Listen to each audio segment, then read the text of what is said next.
क्योंकि यहोवा परमेश्वर सूर्य और ढाल है। यहोवा का अनुग्रह करेगा और महिमा देगा, और जो लोग खरी चाल चलते हैं उनसे वह कोई अच्छा पदार्थ रख न छोड़ेगा। भजन संहिता 84 का 11।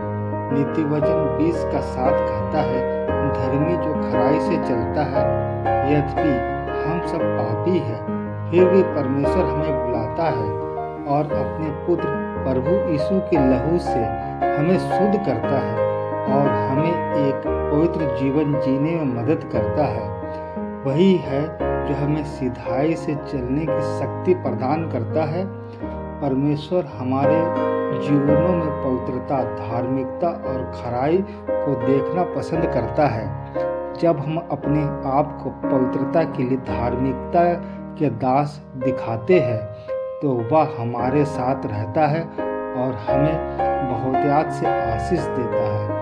रोमियो 6 का 19। हमें भी धर्मी बनना चाहिए और परमेश्वर के आशीष को बहुतायत से लेना चाहिए। यहूदा का राजा यहोशपत एक धर्मी व्यक्ति था जो परमेश्वर के सम्मुख खराई से चलता था, इसलिए परमेश्वर हमेशा उसके साथ रहता था। और जब भी उसके शत्रुओं ने उसके राज्य पर हमला किया, उन्होंने मुंह की खाई। अपने जीवन भर वह विजय प्राप्त करता रहा।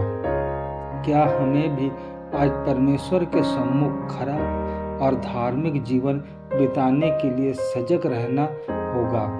एक परिवार का मुखिया क्रोधित प्रवृत्ति का था। अक्सर वह क्रोध में आकर अपनी पत्नी को मारता पीटता और घर के बर्तनों को उठा पटक करता था। उसके उग्र स्वभाव के कारण परिवार में अपनी शांति खो चुका था। पर एक दिन परमेश्वर ने अपने अनुग्रह से उसे छुआ और अपने अद्भुत प्रेम से उसे इस क्रोधित स्वभाव से छुड़ा लिया और अपने पवित्र आत्मा से भर दिया।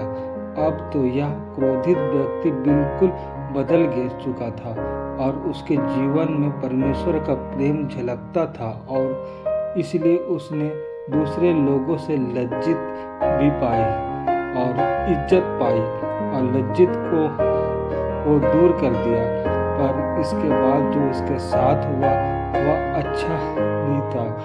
उसे एक के बाद एक कई परीक्षाओं का सामना करना पड़ा, क्योंकि वह अपने कर्तव्यों को निभाने में ईमानदार था। इसलिए उसके कार्यालय में उससे जलन रखने वाले उसके विरोध में खड़े हो गए और उसे नीचा दिखाने की हर संभव कोशिश करने लगे। उसकी पत्नी गंभीर रूप से बीमार हो गई। उसका बेटा अपने पढ़ाई में अनियमित था और मितव्ययी हो गया। वह फिर भी इन कष्टों और तकलीफों के बावजूद यीशु के प्रति अपने प्रेम और विश्वास में सच्चा रहा और अपने काम और जीवन में खराई से चलता रहा। इसलिए हर समय और हर जगह परमेश्वर उसके साथ रहता था और उसके सारे कष्टों में से उसे विजय देता हुआ चला गया। मेरे प्रिय मित्रों, खराई की चाल चलिए और परमेश्वर से डरते हुए जीवन बिताइए। नीति वचन 8 का 13। अगर आप ऐसा करते हैं तो सर्वशक्तिमान परमेश्वर आपको शैतान और उसके दूतों की हर कुचालों से बचाएगा। भजन संहिता 147 का 11। हमें भी अपने आप को परमेश्वर के सम्मुख रखना चाहिए, जिससे कि परमेश्वर पिता हमारे जीवन को अनुग्रहित करे, हमें आशीष पाए, ताकि हम लोग उसके पथ पर सिधाई से चल पाए। हे महान सामर्थ्य पिता, हमारे शुद्धि लीजिए, ताकि पिता हमारा कोई भी बुरा न हो। पिता होने दीजिए ताकि पिता हम लोग तरक्की करने पाए, धार्मिक जीवन बिता पाए। हे सामर्थ्य पिता, आप अपनी कृपा उंडेलिए ताकि पिता हम लोग उद्धार पाए। पिता हमें आशीष दीजिए, तमाम तकलीफों से पिता हमें बचा के रखिएगा। मेरे सारे पापों को माफ कर और मुझे यीशु के लहू से धो दे और एक नया जीवन दे। आज से ही मुझे खराई से चलने और तेरी आशीषों को पाने में मदद कर।